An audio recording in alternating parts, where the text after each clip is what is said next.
Good morning students. फिर वही नई उमंग और उत्साह के साथ ज्योमेट्री मैथ एरिया जो चल रहा है बड़ा ही इंपॉर्टेंट है। अब इसके लिए हम आपको थोड़ा सा जिज्ञासा बढ़ाने के लिए हिस्ट्री बताते हैं, उसके बाद ज्योमेट्री बताते हैं, उसके बाद हम आज बताएंगे कि आर्य कहां से आए और आर्य कौन थे। इस पर थोड़ा सा वर्णन करेंगे। 1, 2, 3 क्लास में समाप्त होगा। आज मैं बाबर के 4 युद्ध, जो बाबर ने 4 युद्ध लड़ा है, कब कब लड़ा, किसके किसके बीच में लड़ा और कौन सा बैटलफील्ड रहा, ये चारों आज बताएंगे। बड़ा इंटरेस्टिंग कहानी है। बाबर का 4 युद्ध। पानीपत का प्रथम युद्ध 21 अप्रैल 1526 ईस्वी को इब्राहिम लोदी एवं बाबर के बीच हुआ। बाबर ने इस युद्ध में प्रथम बार तोप का इस्तेमाल किया था। दुनिया में पहली बार तोप का इस्तेमाल एक युद्ध में हुआ था। तोप का इस्तेमाल किया था। इस युद्ध में इब्राहिम लोदी मारा गया और युद्ध के विजय के बाद बाबर ने मुगल साम्राज्य की नींव डाल दी थी। यानी 1526 ईस्वी में मुगल साम्राज्य की नींव डालने वाला ये बाबर था। पानीपत के प्रथम युद्ध में। द्वितीय युद्ध खानवा युद्ध, तृतीय युद्ध चंदेरी का युद्ध और चौथा युद्ध घाघर का युद्ध। चारों युद्ध आप याद, पानीपत, खानवा युद्ध, चंदेरी युद्ध और घाघर का युद्ध।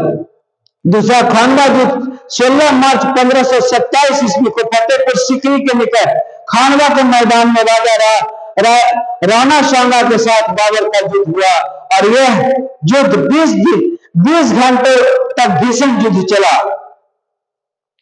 और इस युद्ध में बाबर की जीत हुई। युद्ध का विजय होने के बाद बाबर ने गाजी की उपाधि दी। द्वितीय विश्व युद्ध में द्वितीय बार जब खानवा का युद्ध हुआ तो उसको गाजी का उपाधि मिला। यानी बाबर को सेकंड बार में गाजी का उपाधि मिला था एक खानवा युद्ध में जो राणा सांगा के साथ हुआ था।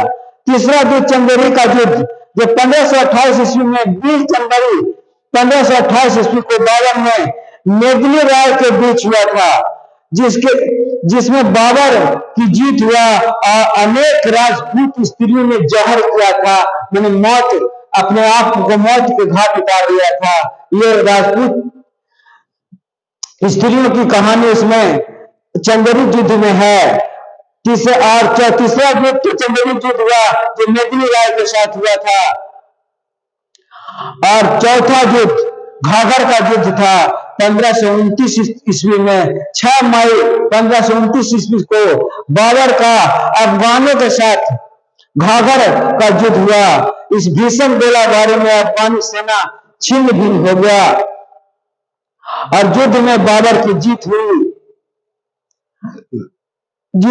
इस प्रकार बिहार पर उसका पहला बार अधिकार हो गया और उसमें बिहार, उड़ीसा और कलकत्ता तीनों एक थे। इस प्रकार उसने बिहार का 4 युद्ध बाबर ने लड़ा। पानीपत का युद्ध, खानवा का युद्ध, चंदेरी का युद्ध और घाघर का युद्ध। और इस युद्ध के बाद उसने बिहार पर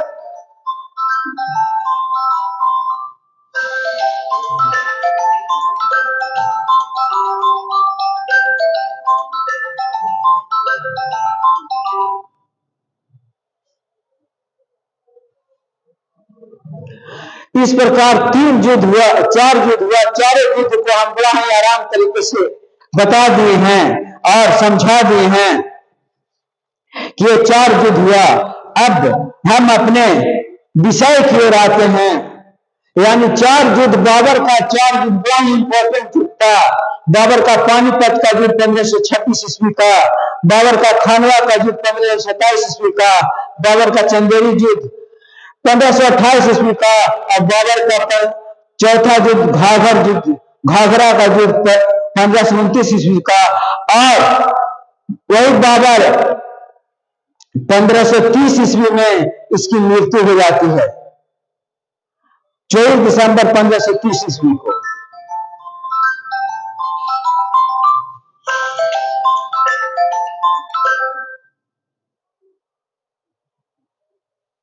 अब हम चलते हैं ज्योमेट्री को 25 और 26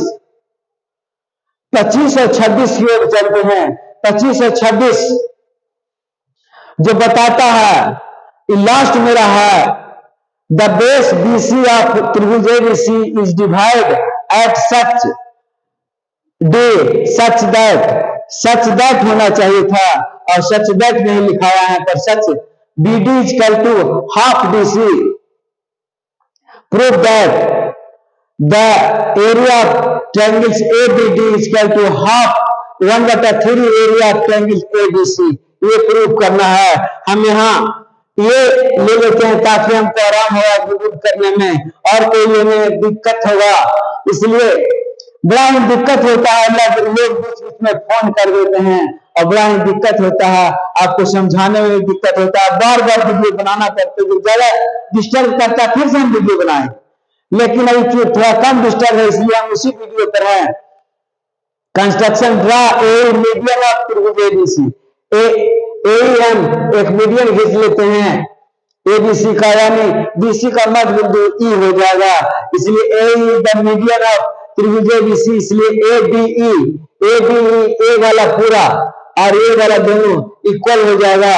और फिर त्रिभुज ABC में D is the mid point of B का मिड पॉइंट D है, इसलिए चूंकि BD बराबर हाफ DC यानी 2BD बराबर BC होगा, इसलिए ट्रायंगल्स ABD बराबर ट्रायंगल्स ADE, ABD बराबर ADE दो हो गया, और ये इस प्रकार हेंस त्रिभुज ABD is equal to ABD is equal to 1/3 ABC होगा, 1 2 3।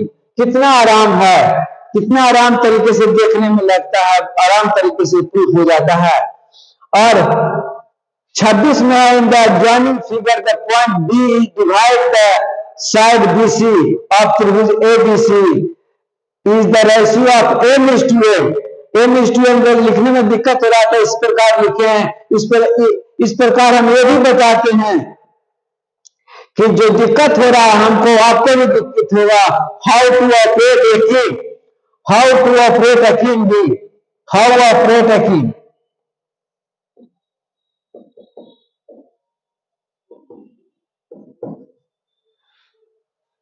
हाउ ऑपरेट ए किंग 12, किस प्रकार हम ऑपरेट कर रहे हैं, हम सत्य बता रहे हैं, आपको भी समझा रहे हैं, और साथ साथ प्रॉब्लम भी सॉर्ट आउट होते रहा।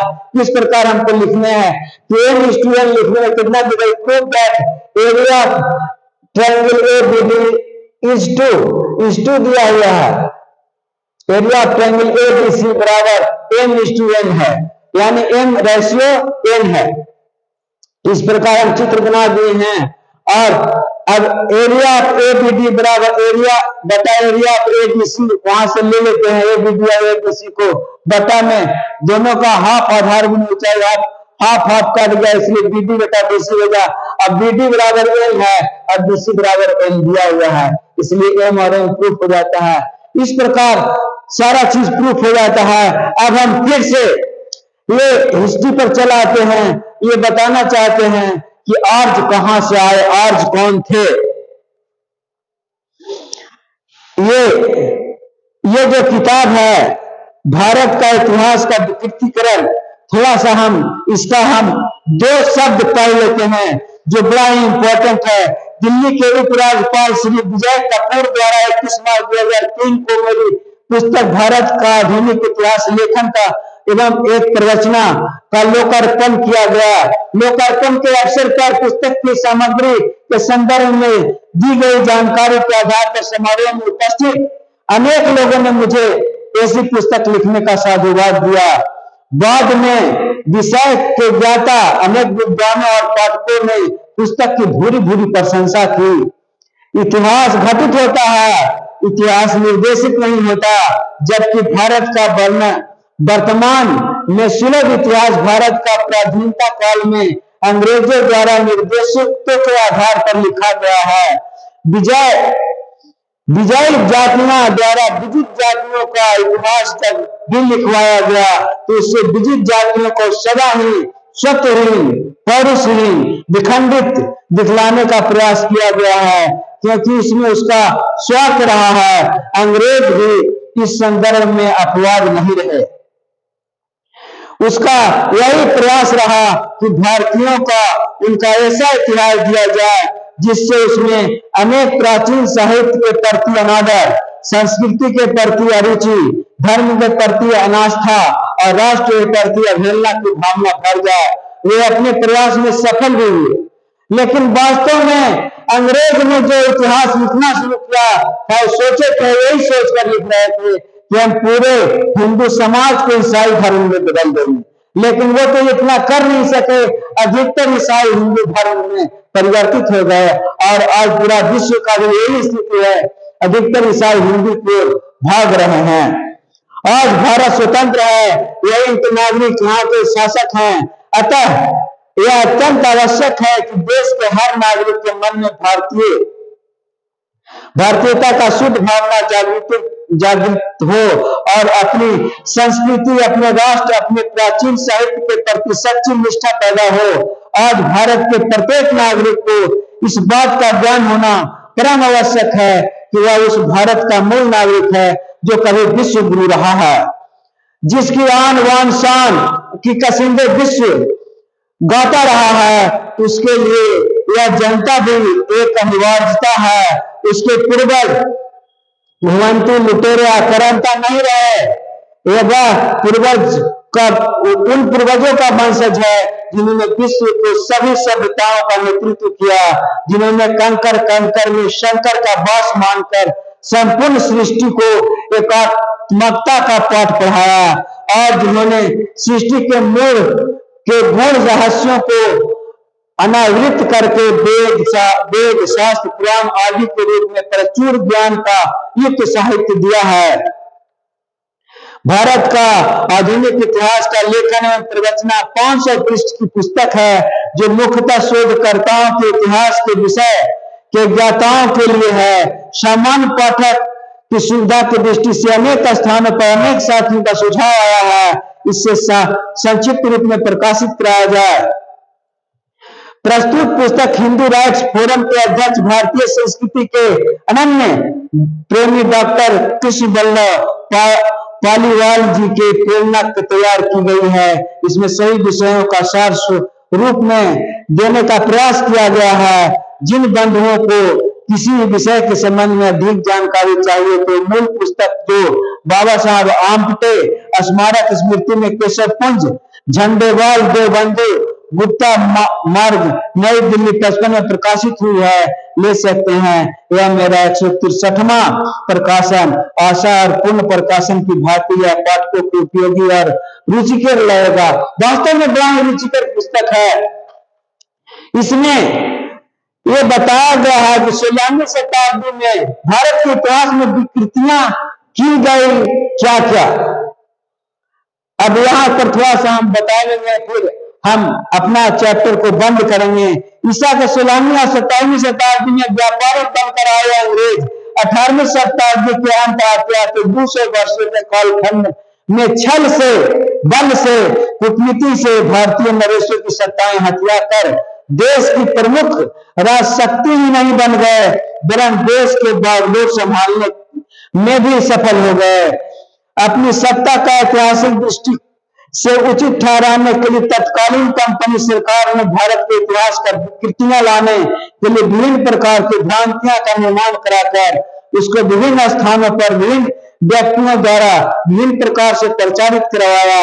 यहाँ कुछ विकृतियां का उल्लेख 4 खंडों में यथा ऐतिहासिक, साहित्यिक, वैज्ञानिक और विविध के रूप में वर्गीकृत करके किया जा रहा है।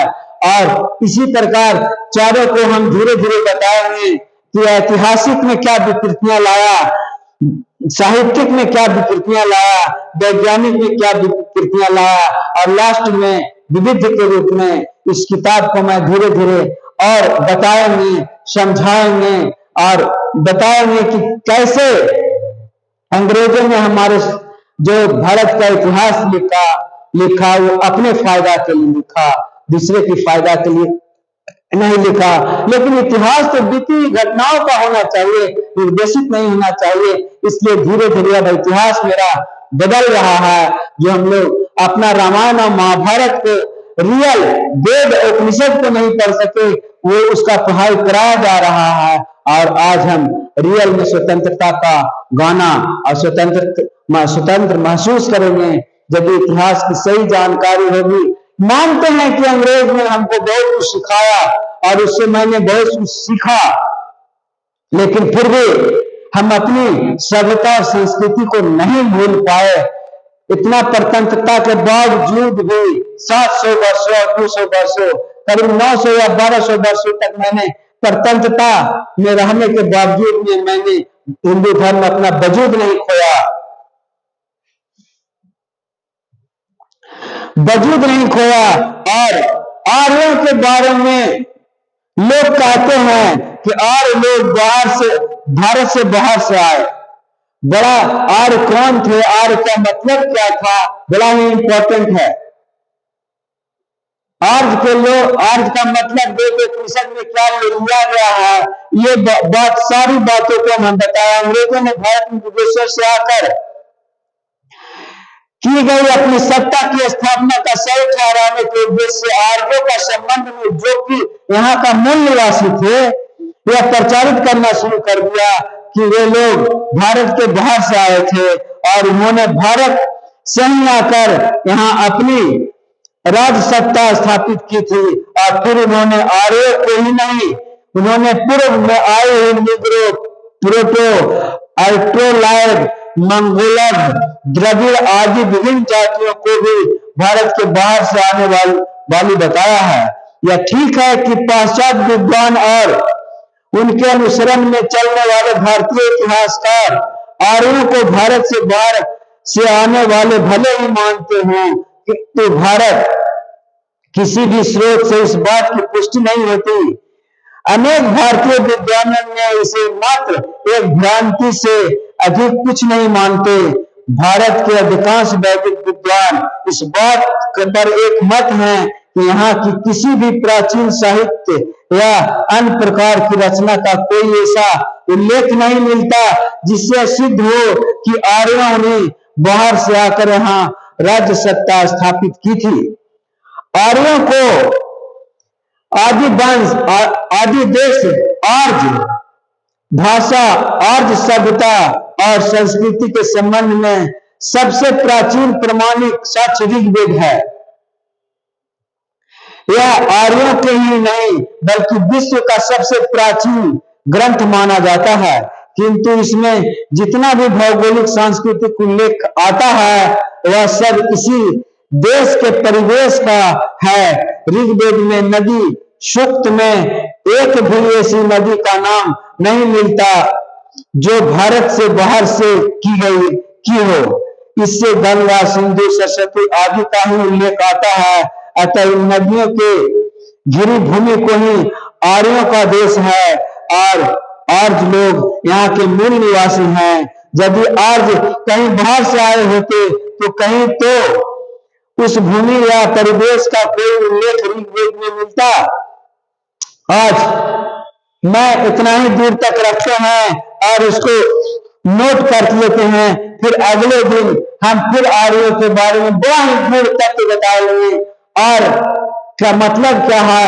आज हम ऋग्वेद तक गए हैं और ऋग्वेद जो विश्व का प्राचीनतम ग्रंथ माना जाता है और ऋग्वेद से ज्यादा कहीं भी दुनिया में कोई सभ्यता और संस्कृति नहीं है।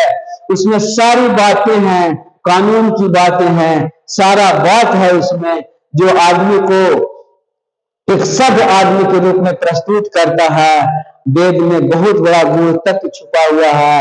यही कारण है कि जब सीरियल रामायण बना तो सभी जातियां रोड खाली हो जाता था और लोग 9 बजे बैठने के लिए बैठ जाते थे। बड़ा ही अचंभित बात है। आज रामायण के हर एक बात को रिसर्च करने की बात थी।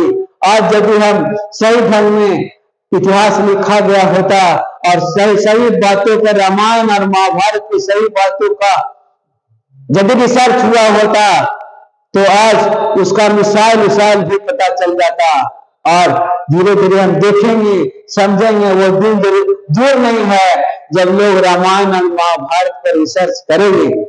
आज इन्हीं बातों को मैं अपना बात को समाप्त करता हूं। इन्हीं बातों के करते हुए मैं इन बात को रामायण और महाभारत पर लाकर समाप्त करता हूं। जय हिंद, जय भारत, जय भारत। धन्यवाद, धन्यवाद, धन्यवाद।